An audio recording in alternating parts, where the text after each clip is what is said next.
महेश्वरः गुरु साक्षात् परं ब्रह्म तस्मै श्री गुरवे नमः।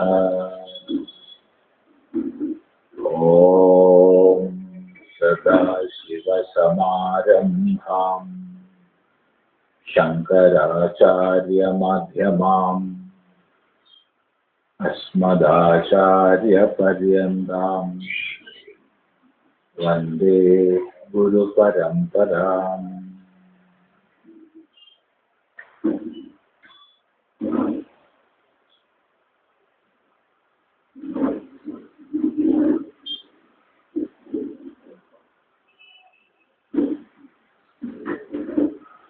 ഇന്ന് നമ്മൾ ഒത്തുചേരാമെന്ന് പറഞ്ഞു.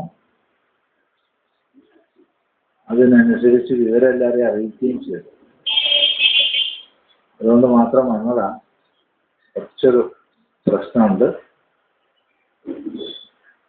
ആ വിശ്രമം കൊടുക്കാതെ പണിയെടുപ്പിക്കണോണ്ടുള്ള പ്രശ്നം, വേറൊന്നുമില്ല. മറ്റു രോഗങ്ങളൊന്നുമല്ല. എങ്കിലും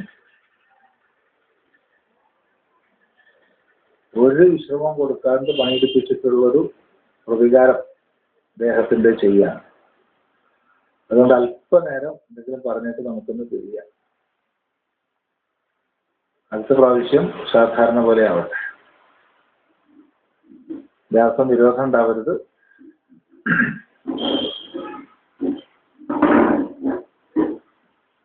നാരദീയ ഭക്തി ദർശനത്തിൽ അഥവാ ഭക്തി സൂത്രങ്ങളിൽ ആദ്യം ഭക്തിയെ വ്യാഖ്യാനിക്കാമെന്ന പ്രതിജ്ഞയാണ്.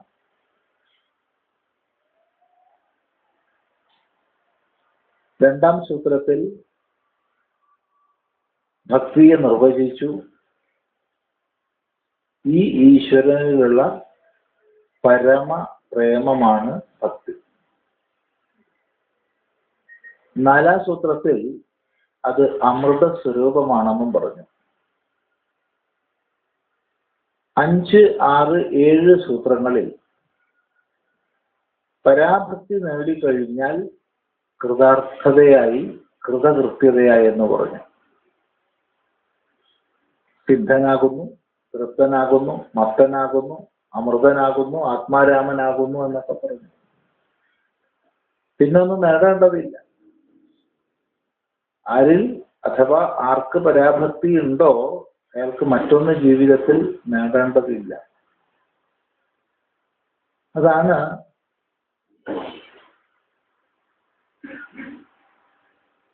5, 6, 7 സൂത്രങ്ങളിൽ പറഞ്ഞത്. 4, 5, 6 സൂത്രങ്ങൾ.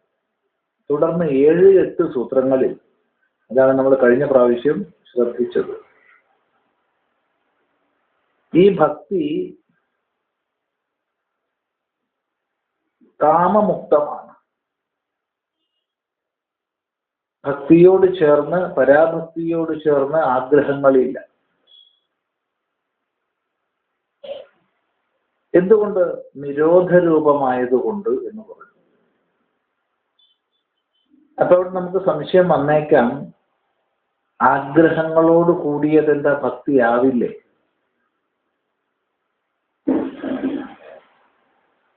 എനിക്കത് വേണം, ഇത് വേണം എന്നൊക്കെയുള്ള ആഗ്രഹം മനുഷ്യന് സഹജമാണ്. ധനം വേണം, സ്ഥാനങ്ങൾ വേണം, സ്വത്ത് വേണം, വസ്തുവകകൾ വേണം, പതി വേണം, പത്നി വേണം, അങ്ങനെ അങ്ങനെ മക്കൾ വേണം, അങ്ങനെ ആഗ്രഹങ്ങളുടെ പരമ്പര ഉണ്ടാവും. അപ്പൊ ആഗ്രഹങ്ങൾ തോന്നുക എന്നുള്ളത് തെറ്റാണോ? ഒരിക്കലുമല്ല. ആഗ്രഹങ്ങൾ അംഗീകരിക്കണം. ധർമ്മം, അർത്ഥം, കാമം, മോക്ഷം എന്നിവ 4 പുരുഷാർത്ഥങ്ങൾ തന്നെയാണ്. കാമം ധർമ്മവിരുദ്ധമാകരുതെന്നേ ആചാര്യൻ പറഞ്ഞിട്ടുള്ളൂ.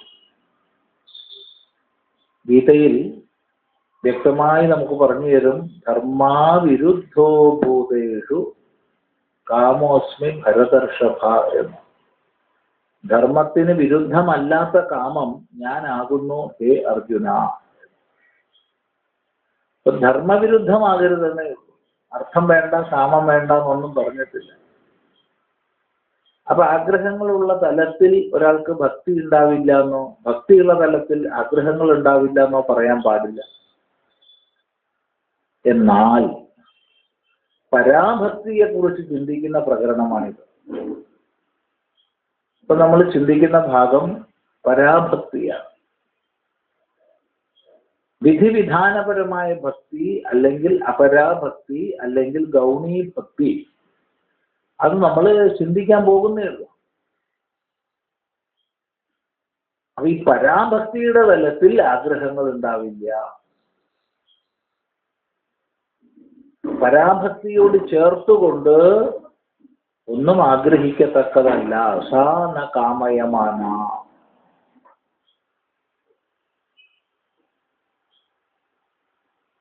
എന്തുകൊണ്ട്? നിരോധരൂപത്വം. നിരോധരൂപമാണ് ഭക്തി എന്നതുകൊണ്ട്. പരാഭക്തി നിരോധരൂപമാണെന്നതുകൊണ്ട്. അതെന്താണ് നിരോധരൂപം? നമുക്കത് വ്യാഖ്യാനിക്കാൻ തോന്നും. പക്ഷെ വ്യാഖ്യാനിക്കേണ്ട ആവശ്യമില്ല. ആചാര്യൻ തന്നെ 8ാമത്തെ സൂത്രത്തിൽ വ്യക്തമായി പറഞ്ഞു. നിരോധസ്തു ലോകവേദ വ്യാപാരന്യാസ. ലോകവേദ വ്യാപാരങ്ങളെ ഉപേക്ഷിക്കുന്നതാണ് നിരോധം.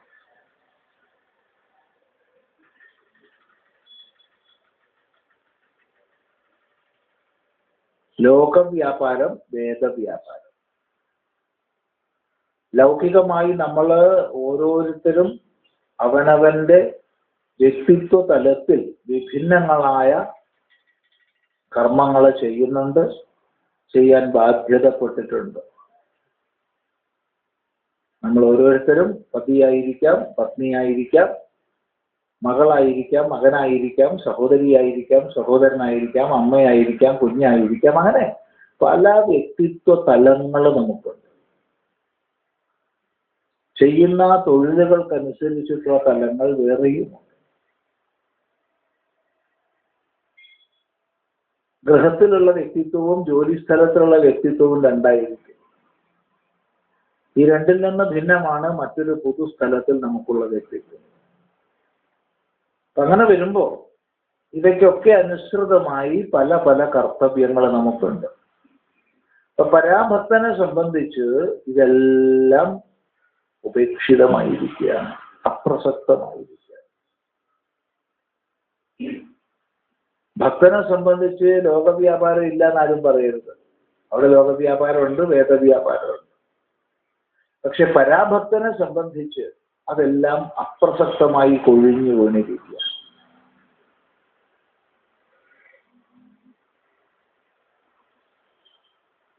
ചിന്തിക്കുക.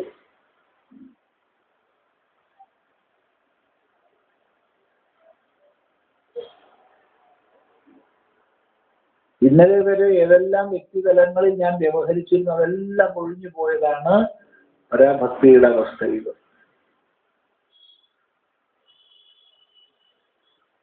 അതുകൊണ്ട് തന്നെ ലോകസാമാന്യമായ രീതിയിൽ ജീവിച്ച് പരാഭക്തിയിലേക്ക് ഉയരുന്ന മഹാന്മാരെ കുറിച്ച് മനസ്സിലാക്കാൻ ലോകർക്ക് സാധിക്കില്ല. ലോകര് മിക്കവാറും അവരെ വിളിക്കുന്ന ഒരു പേരുണ്ട്. എന്താണ്? ഭ്രാന്തനെന്ന്. അയാൾക്ക് ഭ്രാന്ത, അവൾക്ക് ഭ്രാന്ത, അവന് ഭ്രാന്ത. അത് നമുക്ക് മനസ്സിലാവാത്തത് ആരെന്ത് പറഞ്ഞാലും ഉടനെ നമുക്ക് പറയാവുന്ന ഒരു വാക്കാണ്. നമുക്ക് മനസ്സിലാക്കാൻ പറ്റാത്ത, നമുക്ക് പറയാവുന്ന, അറിയാത്തൊന്ന് വേറെ ആരെങ്കിലും പറഞ്ഞാൽ അല്ലെങ്കിൽ വേറെ ആരെങ്കിലും ചെയ്താൽ ഉടനെ നമ്മളെ മുദ്ര കുത്തും. അവർക്ക് ഭ്രാന്താന്ന് പറയും. ശ്രദ്ധിക്കുക.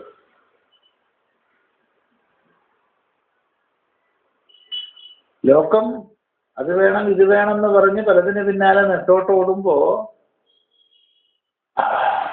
എനിക്കൊന്നും വേണ്ട, ഒന്നും ആവശ്യമില്ല എന്നുള്ള തലത്തിൽ വിരാജിക്കുന്ന ഒരാളെ എങ്ങനെ ഉൾക്കൊള്ളാൻ കഴിയും?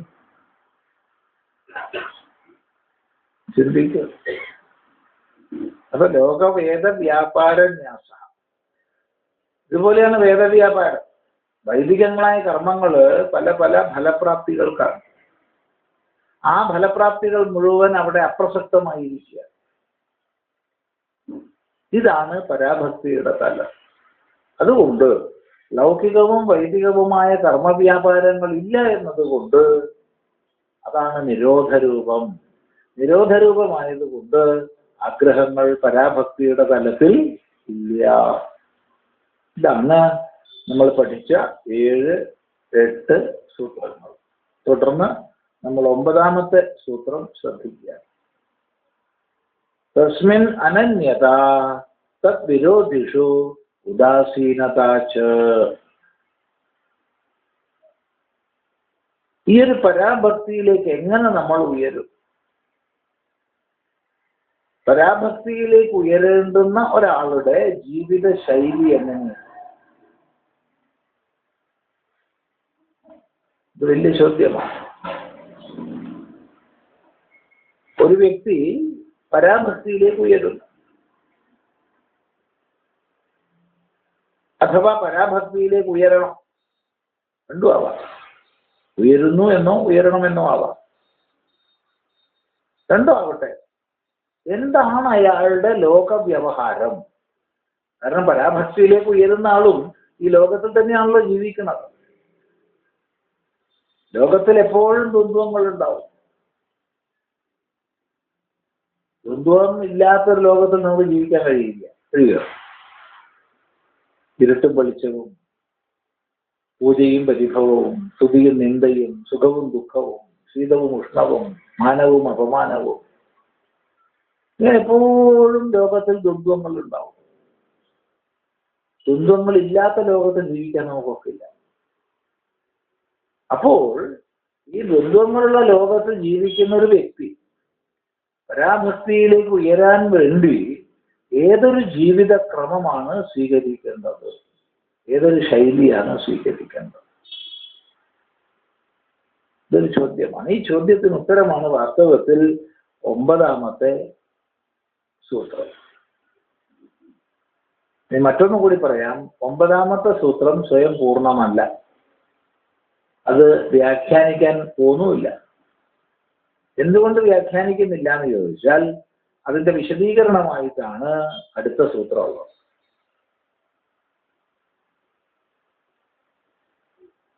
അതുകൊണ്ട് നമുക്ക് ക്രമമായി പഠിക്കാം. ഇവിടെ പറയുകയാണ് തസ്മിൻ അനന്യത തദ് വിരോധിഷു ഉദാസീനത ച.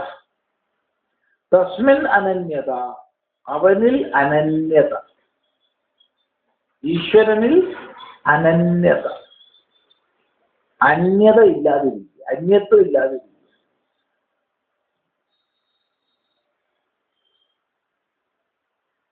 എന്താണ് അനന്യത കൊണ്ട് ഉദ്ദേശിക്കുന്നത് എന്ന് ചോദിക്കുകയും വേണ്ട, വ്യാഖ്യാനിക്കാനും പോകുന്നില്ല. എന്തുകൊണ്ട്? അടുത്ത സൂത്രത്തിൽ അതാണ് പറയാൻ പോകുന്നത്. അപ്പൊ നമ്മളിവിടെ വ്യാഖ്യാനിച്ചിട്ട് അതിൽ നിന്ന് ഭിന്നങ്ങളായ അർത്ഥങ്ങളൊന്നും പറയണ്ട. ഇപ്പോ അന്യത്വം ഇല്ലാതിരിക്കുക എന്നുള്ളതാണ് അനന്യത എന്നുള്ളത് കൊണ്ട് നമ്മൾ സാധാരണ ലോകത്തിൽ മനസ്സിലാക്കുന്നത്, അല്ലേ? അന്യത ഇല്ലാതിരിക്കുക എന്നാണ് അനന്യതയ്ക്ക് അർത്ഥം. അന്യത്വം ഉണ്ടല്ലോ, നീ ഒന്ന് വേറെ ഞാനൊന്ന് വേറെ എന്ന നിലപാടിലുള്ള വ്യവഹാരങ്ങളും വീക്ഷണങ്ങളുമാണ് അന്യത. ഞാനും നീ എങ്ങനെ ഒന്നാവുക? അപ്പൊ നീ വേറെ ഞാൻ വേറെ, ഈ ഒരു കാഴ്ചപ്പാടാണ് വാസ്തവത്തിൽ അന്യത. ഈ അന്യത ഇല്ലാതിരിക്കലാണ് അനന്യത. ഈശ്വരനിൽ അനന്യഭാവം ഉണ്ടാവുക എന്നാണ് ഇവിടെ പറഞ്ഞത്. എന്നാൽ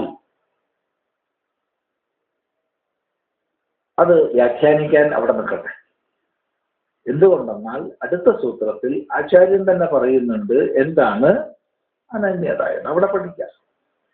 രണ്ടാമത് പറയുകയാണ് തദ് വിരോധിഷു, ഈശ്വരമാർഗ വിരോധികളിൽ. ഈശ്വരമാർഗത്തിൽ നമ്മൾ ഈശ്വരീയമായ അല്ലെങ്കിൽ ഭക്തിമാർഗത്തിൽ നമ്മൾ ചരിക്കുന്നതിൽ വിരോധം ചെയ്യുന്നവരുണ്ടാവും. ഇപ്പോ പ്രാഥമികമായിട്ട് ഒരു ഭക്തി സാധനകളിലൊക്കെ ഒരാൾ പ്രവേശിക്കുന്നു എന്ന് വിചാരിച്ചു.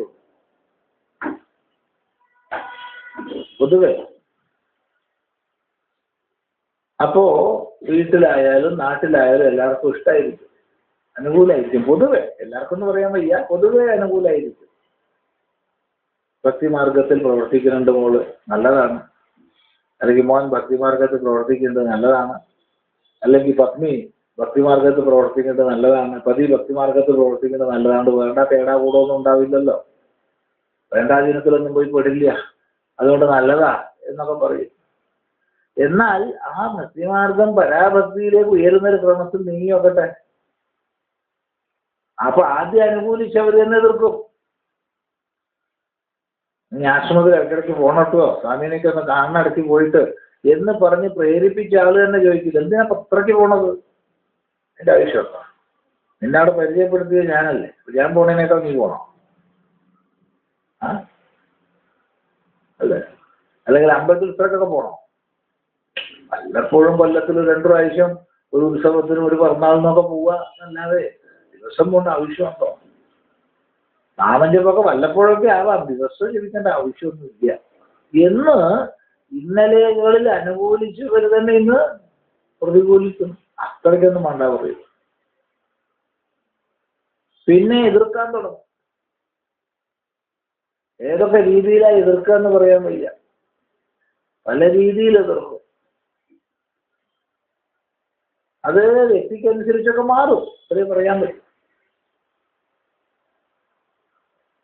അപ്പോ ഭക്തിമാർഗ വിരോധികളുണ്ട്.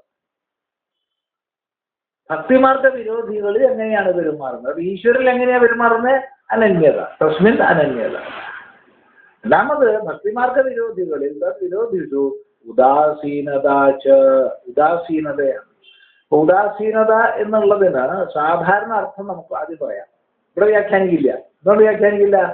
ഇവിടെ ആചാര്യൻ തന്നെ അടുത്ത സൂത്രത്തിൽ പറയാൻ പോകുന്നുണ്ട് എന്താണ് ഉദാസീനത. അപ്പൊ അവിടെ പഠിച്ചാൽ മതി, ഇവിടെ വ്യാഖ്യാനിക്കണ്ട.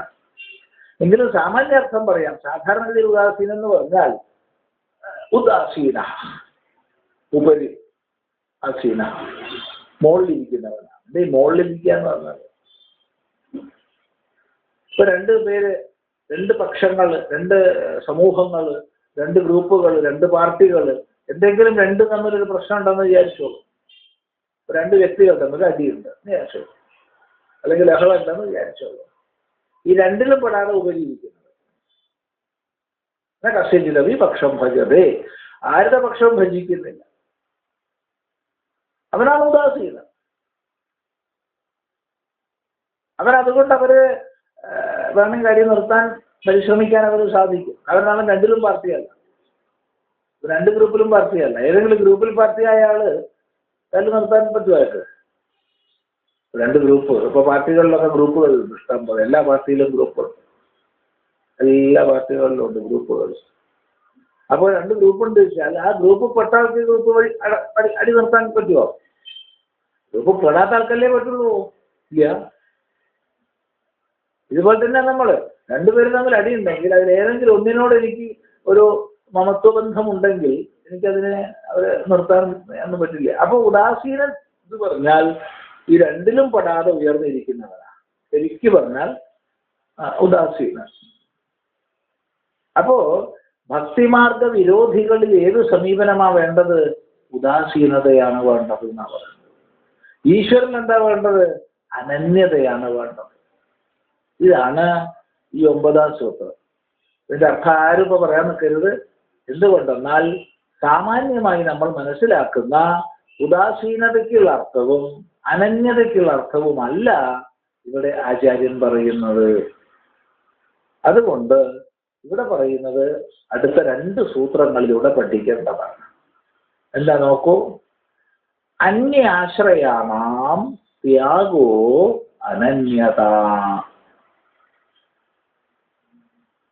ഇത് പറയാം, മുറിച്ചു പറഞ്ഞാൽ അന്യാശ്രയാണാം ത്യാഗ അനന്യത. അന്യ ആശ്രയങ്ങളുടെ ത്യാഗമാണ് അനന്യത. നമ്മൾ പലപ്പോഴും ഈ കീർത്തനങ്ങൾ ഒക്കെ ചെയ്യുന്നവരാണ് പലപ്പോഴും, ഇല്ലേ? പല കീർത്തനങ്ങളും നമ്മൾ ചെയ്യുന്നുണ്ടാവും, ഭജനകൾ ചെയ്യുന്നുണ്ടാവും. അതിലൊക്കെ പലപ്പോഴും പറയും, നീ അല്ലാതൊരു ഗതിയില്ല നമ്മൾ പറയും. ഭഗവാനെ, ഭഗവതിയെ, നീ അല്ലാതൊരു ഗതിയില്ല പറയുമ്പോൾ തന്നെ നമുക്കറിയാം എന്ത് ഗതിയൊക്കെ ഉണ്ട്, നിന്നോട് പറയാന്ന് മാത്രം.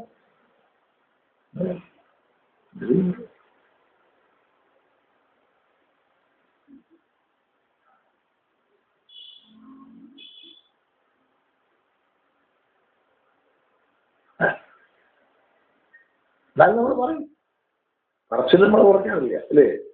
ഭഗവാനെ, നീ അല്ലാതെ ഒരു ആശ്രയം ഇല്ലേ എന്ന് പറയും. ഉള്ളുകൊണ്ട് നമുക്കറിയാം കുറച്ച് ആശ്രയമൊക്കെ ഞാൻ ഉണ്ടാക്കി വെച്ചിട്ടുണ്ട്, വലിക്കാൻ നോക്കാം. അതെ,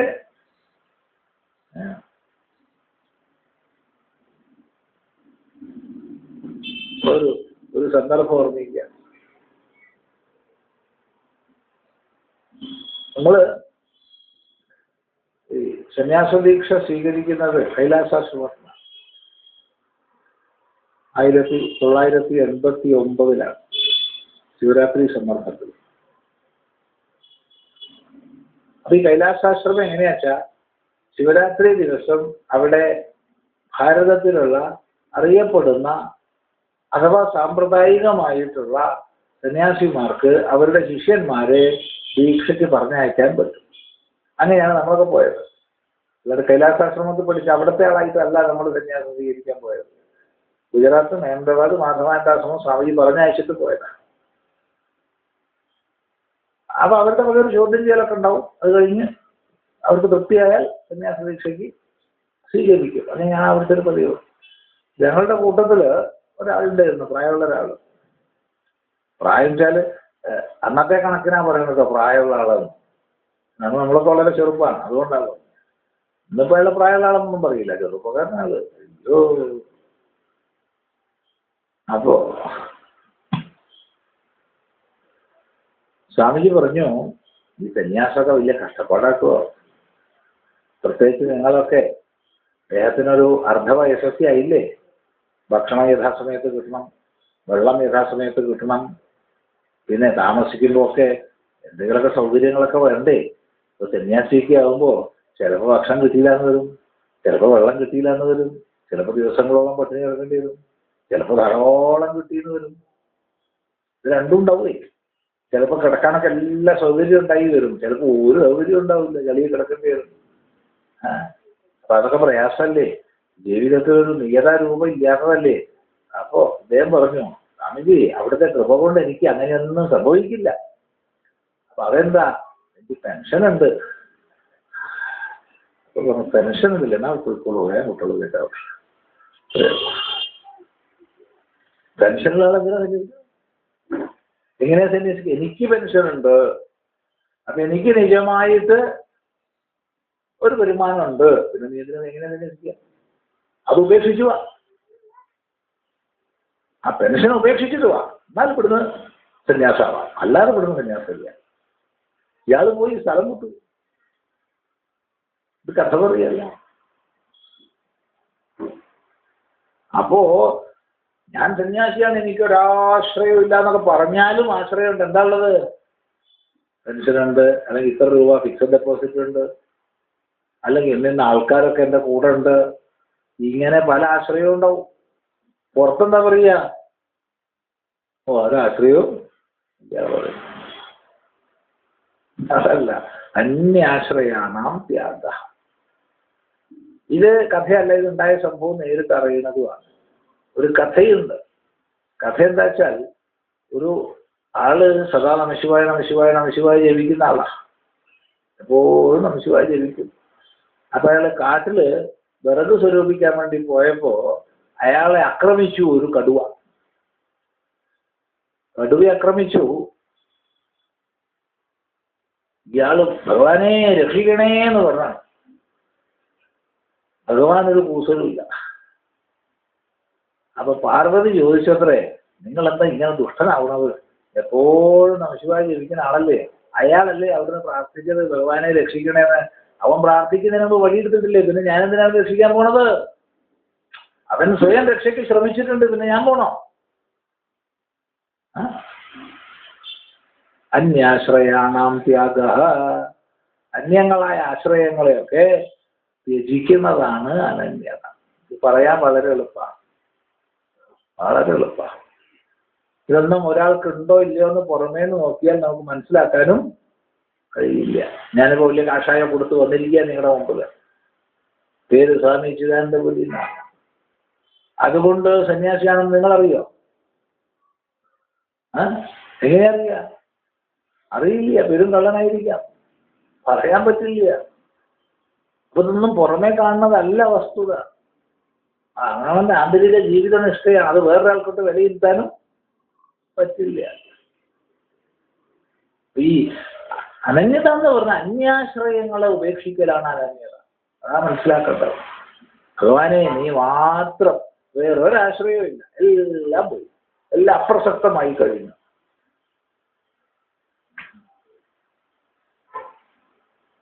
പണ്ടൊരു ആള് മരം വെട്ടുകാരനാണ്, കാട്ടിൽ മരം വെട്ടുക. അപ്പൊ മരം മുറിക്കുന്ന സമയത്ത് അയാളുടെ മഴു തെറിച്ച് പുഴയിൽ പോയി. മഴു പുഴയിൽ പോയ ഉടനെ പ്രാർത്ഥന കഴിഞ്ഞു. അതുവഴി ആ മഴ കിട്ടുകയാണെങ്കിൽ സ്വർണം കൊണ്ടൊരു മഴു ഉണ്ടാക്കിയിട്ട് ഞാൻ അമ്പലത്തിൽ കൊടുക്കായിരുന്നു. അപ്പൊ മകൻ ചോദിച്ചു, അച്ഛാ, സ്വർണം കൊണ്ടൊരു മഴ ഉണ്ടാക്കാനുള്ള കഴിവുണ്ടെങ്കിൽ നമ്മൾ ഈ പഠിക്കാൻ തന്നെ പോകേണ്ട ആവശ്യമുണ്ടോ? എടാ അതിനകത്ത് കിട്ടിയിട്ടല്ലേ, അത്ര വിദ്യ ഞാൻ ഇത് സ്വർണം കൊണ്ടൊരു മഴ ഉണ്ടാക്കിയിട്ട് അമ്പലത്തിൽ കൊടുക്കാൻ മാത്രം വിദ്യ ഞാൻ. പിന്നെ പറഞ്ഞതോ, പറഞ്ഞതല്ലേ, അത് കിട്ടട്ടെ എന്നിട്ടല്ലേ കൊടുക്കൂല്ലോ, അപ്പൊ കാണാലോ. മനസ്സിലായില്ല? അപ്പോ അന്യാശ്രയാണാം ത്യാഗ, അന്യങ്ങളായ എല്ലാ ആശ്രയങ്ങളെയും ത്യജിച്ചിരിക്കുന്നതാണ് അനന്യത. ഇത് പറയാൻ വളരെ എളുപ്പമാണ്, വളരെ എളുപ്പമാണ്, നമുക്കൊക്കെ പ്രസംഗിക്കാൻ എളുപ്പമാണ്. പക്ഷേ ജീവിതത്തിൽ ഈ അനന്യത വരിക എന്നുള്ളത് ഒട്ടും എളുപ്പമല്ല. ഇത്ര പറഞ്ഞപ്പോൾ തന്നെ മനസ്സിലായിട്ടുണ്ടാവും. ഇനി ഒരാൾക്ക് ഇതുണ്ടോ ഇല്ലയോ വേറെ ആൾക്കറിയോ? ഒരാൾക്ക് അനന്യത ഉണ്ടോ, അയാൾ അന്യാശ്രയങ്ങളെ ഉപേക്ഷിച്ചതാണോ അല്ലയോ നമുക്കറിയോ? പുറമേന്നറിയോ? ഒരു തരത്തിൽ അറിയില്ല, ഒരു തരത്തിൽ അറിയില്ല.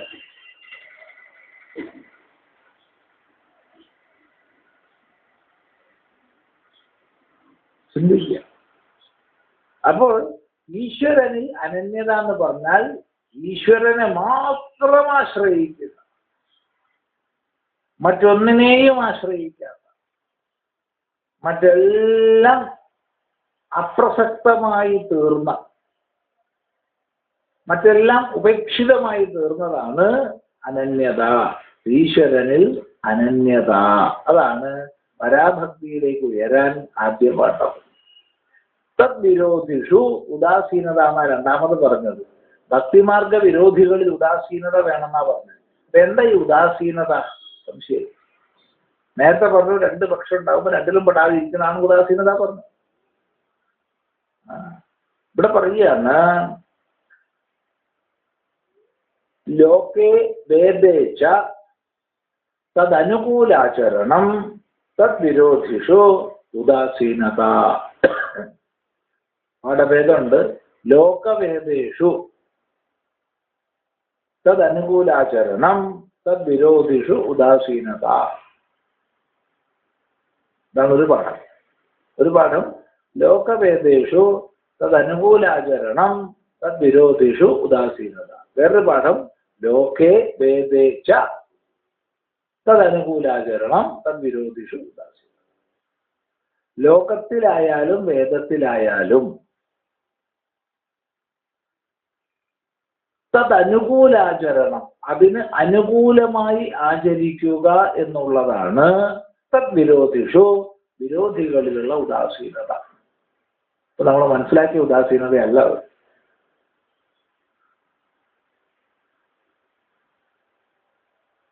ലോകേ വേദേശ, ലോകത്തിലും വേദത്തിലും. ഇതിന്റെ ലോകത്തിൽ എന്ന് പറഞ്ഞാൽ ലോകവ്യവഹാരങ്ങളിൽ, വേദത്തിൽ എന്ന് പറഞ്ഞാൽ വേദവ്യവഹാരങ്ങൾ, ലൗകികങ്ങളും വൈദികങ്ങളുമായ വ്യവഹാരങ്ങളിൽ ലോകത്തിലും വേദത്തിലും തദനുകൂലാചരണം, ഈശ്വര മാർഗത്തിന്, ഭക്തിമാർഗത്തിന് അനുകൂലമായി മാത്രം ചെയ്യാന്നുള്ളതാണ് തദ്വിരോധിഷു ഉദാസീനത.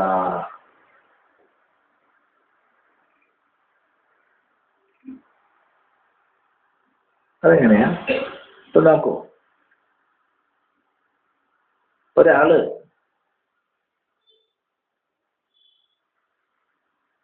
ഈശ്വരീയമായ ഭക്തിമാർഗത്തിൽ ചരിക്കുന്നതിനെ മറ്റൊരാൾ എതിർക്കുന്നു എന്ന് വിചാരിച്ചുള്ളൂ. എതിർക്കുന്നു. അപ്പോ ഈ ഉദാസീനത പറഞ്ഞ എന്താ വെച്ചാ, അയാൾ എന്തോ എതിർത്തോട്ടെ, അത് ഗൗനിക്കണ്ട. അതിനെ മറുപടി പറയാനോ ലഹള കൂടാനോ ബഹളം വെക്കാനോ അടിക്കാനോ ഒന്നും പോണ്ട. അത് ശ്രദ്ധിക്കേ വേണ്ട. മറിച്ച് നമ്മൾ കൂടുതലായിട്ട് ഭക്തിമാർഗത്തിൽ പ്രവർത്തിക്കുക. ഇത് പറയുമ്പോ ഓർമ്മ വരുന്നൊരു ദൃഷ്ടാന്തം നിങ്ങളായിട്ട് പങ്കുവയ്ക്കാം. കുറേ കൊല്ലം മുമ്പുള്ള, നമ്മള് ഒരു പ്രഭാഷണത്തിന് പോയത് അവരടക്കം കണ്ണൂർ ജില്ലയിലാണ്, ഒരു ക്ഷേത്രത്തിലാണ്. ആ പ്രഭാഷണം എവിടെ ചെന്നാലും സംശയ നിവാരണത്തിനാണ് അധികം സമയം വെക്കാറ്. എന്തെങ്കിലും സംശയം ചോദിക്കാം, അറിയുന്നതാണെങ്കിൽ പറയാം എന്ന് പറഞ്ഞപ്പോൾ ഒരമ്മ കുറച്ചൊരു സ്ത്രീ മനസ്സിലാക്കണം എന്നുള്ളൊരു ഭാഷയിലൊന്നും അല്ല, ഒരു വിമർശിക്കണം നിന്ദിക്കണം എന്നൊക്കെ ഉള്ളൊരു ഭാഷയിലാണ് ഈ ചാതുർവർണ്ണത്തെ കുറിച്ച് ചോദിച്ചു. നമ്മൾ അറിയുന്ന രീതിയിൽ ചാതുർവർണ്ണം എന്താണെന്നുള്ളത് വിസ്തരിച്ച് പറഞ്ഞു. അത് കഴിഞ്ഞു കിട്ടുമോ എന്ന് കഴിഞ്ഞ് പോന്നു. ഒരു മാസം കഴിഞ്ഞ് അതിനടുത്തൊരു ക്ഷേത്രത്തിൽ വേറെ പരിപാടി ഉണ്ട്. നോക്കുമ്പോൾ ഈ അമ്മ ഉണ്ട് അവിടെ. ചോദ്യം ചെയ്യാനൊന്നുമില്ല, വളരെ ശ്രദ്ധയോടുകൂടി കേട്ടിരിക്കുകയാണ്.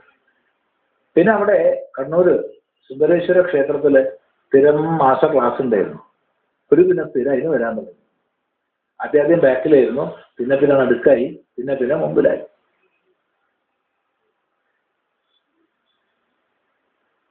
പിന്നെ കൊളത്തൂർ അദ്വൈതാശ്രമത്തില് വേദാന്ത ക്ലാസ്സിന് വരാൻ തുടങ്ങി. അവസാനത്തെ ഞായറാഴ്ച വേദാന്ത ക്ലാസ് ഉണ്ട്, അതിന് വരാൻ തുടങ്ങി. ഓ, എന്തൊരു മാറ്റം! അപ്പൊ ഇവര് ഒരു റിട്ടയർഡ് ടീച്ചറാണ്. ഇത് റിട്ടയർ ചെയ്തു. റിട്ടയർഡ് ടീച്ചറാണ്, അധ്യാപക സംഘടനയുടെ നേതാവാണ്.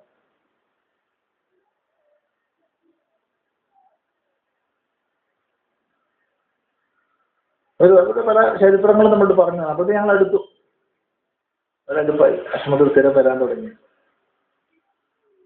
അപ്പൊ ഇവരുടെ വീട്ടില് ഇവരുടെ പതി നാമം ജപിക്കാൻ പാടില്ല,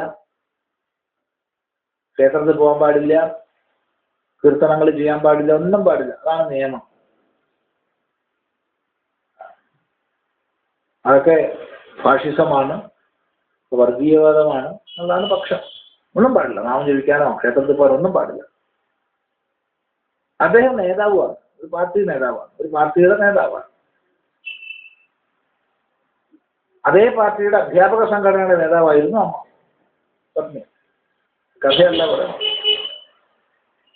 പക്ഷെ അങ്ങനെയൊക്കെ ആണെങ്കിലും ഈ അമ്മ കൊളത്തൂർ ആശ്രമത്തിൽ വരുന്നതായിട്ട് വലിയ ഇഷ്ടമാണ്.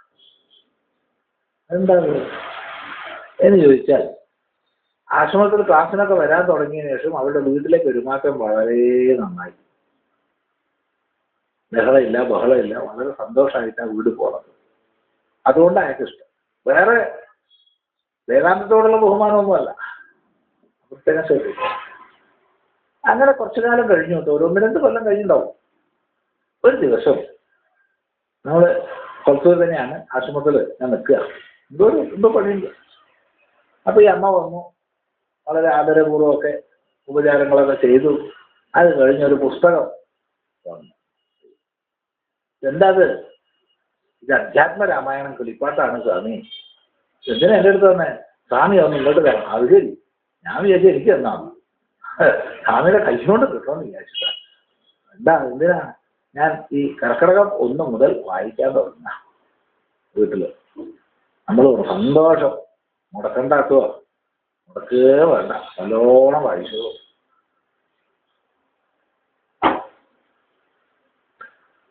ഇത് കഥയല്ല, കഥയാണെന്ന് നിങ്ങൾക്ക് തോന്നും. ഇത് വായിക്കാൻ തുടങ്ങി. വായിക്കാൻ തുടങ്ങിയപ്പോ ഇവരുടെ പതി എന്താ ചെയ്തു എന്നറിയോ? ഇനി അങ്ങോട്ട് ശബ്ദത്തിൽ വെക്കാൻ പറ്റില്ല, അത്ര ശബ്ദത്തിൽ TV സെറ്റ് തുറന്നു വെക്കുക. ആ വീട് മുഴുവൻ കുലുക്കണ ജാതി. ഇവര് വായിക്കണത് മുടക്കാനാ പോയി ചെയ്യണത്. ഇവര് മുടക്കിയില്ല, ഒരു വായിച്ചു. ഒരു വിചാരിച്ചത്രയും വായിച്ചു തന്നെയാ പൂർത്തി വായിച്ചു. പിറ്റേന്ന് എന്താ ഉണ്ടാവുക എന്നുള്ളത് അവർ കണക്ക് കൂട്ടി. അവർക്കൊരു പിടിയില്ല എന്താ പിറ്റേന്ന് ചെയ്യാന്നുള്ളത്. ഇതന്നെ ചെയ്യാൻ സാധ്യതയില്ല അയാളുടെ സ്വഭാവം അനുസരിച്ച്. അയാൾ ഒന്ന് തന്നെ ഒരുപാട് കാലം ചെയ്യാത്ത ആളാണ്. പിറ്റേന്ന് ജനവാതിലും വാതിലൊക്കെ കൂടി അടക്കിയ, ശബ്ദം ഉണ്ടാക്കുക, ബഹളം ഉണ്ടാക്കുക. അയ്യോ എന്തൊക്കെ പരാക്രമമായാലും ചെയ്തത്. ഈ അമ്മ വായന നിർത്തിയില്ല. മൂന്നാമത്തെ ദിവസമായപ്പോ ഈ അമ്മ, ഇവർ രണ്ടുപേരെ വീട്ടിലുള്ളൂ. ഒരു മകനും മകളും ഉണ്ട്. അവർ വേറെയാണ് താമസിക്കുന്നത്. മകൾ കുറെ ദൂരെയാണ്, മകൻ സമീപം തന്നെയാണ്. അപ്പൊ ഇവർ രണ്ടുപേര് ഈ ഭക്ഷണമൊക്കെ ഉണ്ടാക്കി പാചകങ്ങളൊക്കെ കഴിഞ്ഞ് പാത്രങ്ങളെല്ലാം കഴുകി ഇങ്ങനെ കമഴ്ത്തി അട്ടിക്ക് വെച്ചിട്ടുണ്ടാവും. ഇതെല്ലാം ഉരുട്ടിയിടാൻ, എന്നിട്ട് തട്ടി കളിക്കുക റൂമിന്റെ പോകുന്നു. അപ്പൊ അലൂമിനിയം പാത്രമൊക്കെ അങ്ങനെ തട്ടുമ്പോ എന്ത് ബഹളം ഉണ്ടാവും എന്ന് ആലോചിച്ച് നോക്കൂ. ഈ അമ്മ നിർത്താൻ വേണ്ടിയിട്ടുള്ള എന്തൊക്കെയാ പരാക്രമിച്ചാൽ അതൊക്കെ ചെയ്യാൻ തോന്നും. ഇവരെ അനങ്ങിയില്ലാതെ ഒരു വായന തോന്നും. ഒരു 4-5 ദിവസം കഴിഞ്ഞപ്പോ ഈ പരാക്രമങ്ങളൊക്കെ അവിടെ വന്നു. ഒരു ശബ്ദവും ഇല്ല. ഒരാഴ്ചയോടെ കഴിഞ്ഞപ്പോ അടുത്ത റൂമിൽ ഇരുന്ന് കേൾക്കാൻ തുടങ്ങി. അതെ, അടുത്ത റൂമിൽ ഇരുന്ന് കേൾക്കാൻ തുടങ്ങി. പിന്നെ ഇയാൾ സ്ഥിരം കേൾക്കും. അതിനിടയ്ക്ക് വേദാന്ത ക്ലാസ് വന്നു. അപ്പൊ ഈ അമ്മ കൊളത്തൂര് വന്നപ്പോ ഞാൻ പറഞ്ഞു, കർക്കിടകത്തിൽ വായന നിർത്തരുത്. കർക്കിടകത്തിൽ വായിക്കാനുള്ള സാധനം അല്ല രാമായണം, അത് എന്നും വായിക്കാനുള്ളതാണ്. അതുകൊണ്ട് എന്നും വായിച്ചോളൂ. ശരി, അങ്ങനെ ചെയ്യാം എന്ന് ഈ അമ്മ പറഞ്ഞു. അങ്ങനെ വായന തുടരുകയാണ്. അപ്പോ അങ്ങനെ വായന തുടരുന്നു. ഇദ്ദേഹം അടുത്ത റൂമിലിരുന്ന് കേൾക്കുന്നു. അതാണ് ഇപ്പൊ അതിന്റെ ഒരു സമ്പ്രദായം. കുറച്ചു ദിവസം കഴിഞ്ഞപ്പോ വിളക്കൊക്കെ കൊണ്ട് വെക്കുക, വായിക്കാൻ ഇരിക്കാൻ ഒരു പലക വെക്കുക, ഇതൊക്കെ അയാളുടെ പരിപാടിയായി. എമ്മയൊന്നും പറഞ്ഞില്ല.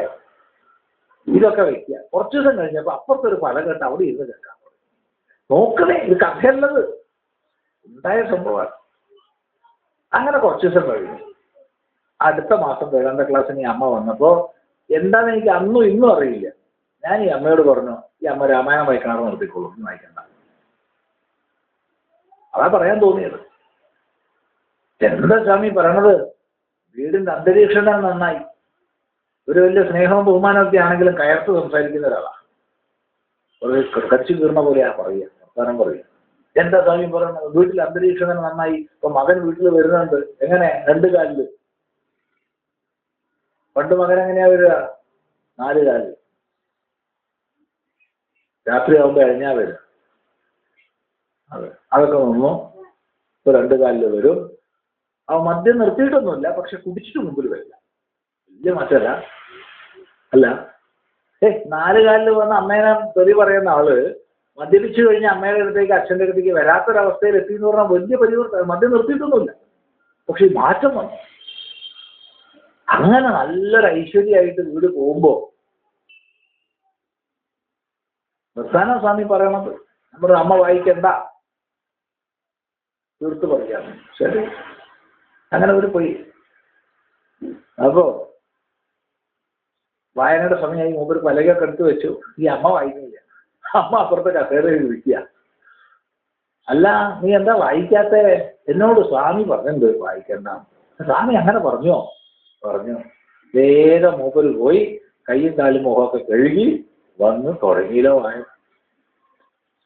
ഇത് കഥ പറയാന്ന് വിചാരിക്കരുത്. പിന്നെ അദ്ദേഹം വായിക്കണത് ദിവസം അദ്ദേഹം വായിക്കുക. എന്ത് നല്ല വായനയാണെന്നറിയാം. നല്ല വായനയാണ്, നല്ല സംഗീതാത്മകമായിട്ടാണ് വായിക്കുക. ഇതൊക്കെ ഞാൻ ഉള്ളിൽ ഉണ്ടായിരുന്നല്ലോ എന്നാണ്. കാരണം അതിനു മുമ്പ് രാമായണം എന്ന് പോയിട്ട് രാ എന്ന് പറയാൻ പാടില്ല. രാമൻ എന്ന് പറഞ്ഞ മഹാവിരോധമാണ്. കൃഷ്ണനോട് അത്ര വിരോധമല്ല, എന്താണെന്നറിയില്ല. രാമനോട് വമ്പം വിരോധമാണ്.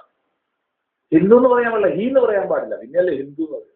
അതുകൊണ്ട് അയാൾ ഹീ എന്നുള്ള വാക്കൊന്നും അയാൾ പഠിപ്പിക്കില്ല എന്നാ പറയുന്നത് സ്കൂളിൽ പഠിപ്പിക്കുമ്പോൾ.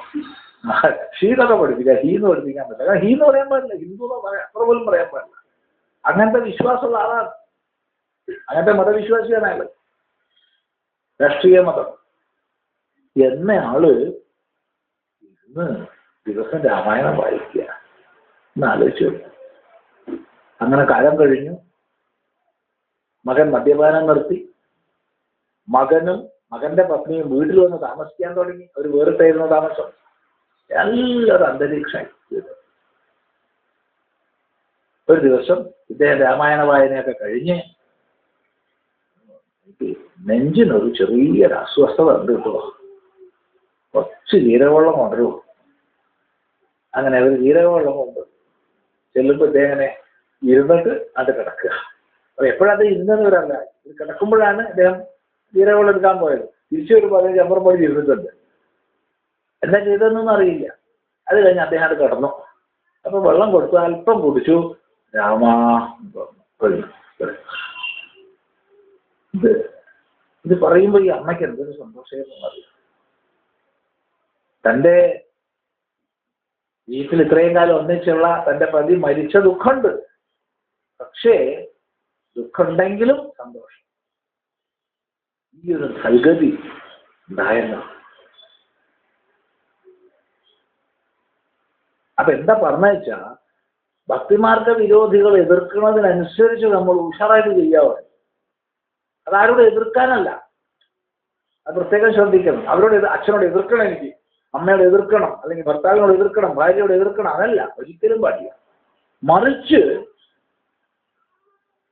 സന്മാർഗത്തിൽ പോകുന്നതിനെതിരാര് പറഞ്ഞാലും അത് അവഗണിക്കാൻ നമുക്ക് ആരായാലും. അതുകൊണ്ടാണ് അവിടെ ഉദാസീനത. അതെന്തോ പറഞ്ഞോട്ടെ, ഒരു ഇതൊന്നുമില്ല. നമ്മൾ ഭക്തി മാർഗത്തിൽ കൂടുതലായിട്ട് പ്രവർത്തിക്കുക. ഇത് ചെയ്തിട്ട് കുടുംബകലഹം ഉണ്ടാക്കിയിട്ട് ജിതാന്റെ പ്രധാനം ഇങ്ങനെ പറഞ്ഞിട്ടാ നാളെ പറഞ്ഞേക്കരുതേ. നാരദൻ പറയുന്നതാ, സൂത്രകാരൻ പറയുന്നതാ. അപ്പോ ലോകേ വേദേച്ച്, ലോകത്തിലും വേദത്തിലും തദനുകൂലാചരണം, ഈശ്വരമാർഗത്തിന് അനുകൂലമായ ആചരണം ചെയ്യുക എന്നുള്ളത് തദ്വിരോധിഷു ഉദാസീനത. അതാണ് വിരോധികളിലുള്ള ഉദാസീനത. അപ്പൊ എന്താണ് പരാഭക്തിയിലേക്ക് ഉയരാനുള്ള മാർഗം എന്ന് ചോദിച്ചാൽ 3 സൂത്രങ്ങൾ ഒന്നിച്ച് പഠിക്കുക. ഏതാണ് 3 സൂത്രങ്ങൾ? തസ്മിൻ അനന്യത തദ്വിരോധിഷു ഉദാസീനതാച്ച. അതാണ്. തുടർന്ന് അന്യാശ്രയാണാം ത്യാഗഃ അനന്യത. ലോകേ വേദേച്ച, പടവേദം ലോകവേദേഷു തദനുകൂലാചരണം തദ്വിരോധിഷു ഉദാസീനത. ഈ 3 സൂത്രങ്ങൾ ശ്രദ്ധിക്കുക. നേരത്തെ പറഞ്ഞു മുഴുവൻ സമയം ഒന്നും എടുക്കൂല എന്നുള്ളത്.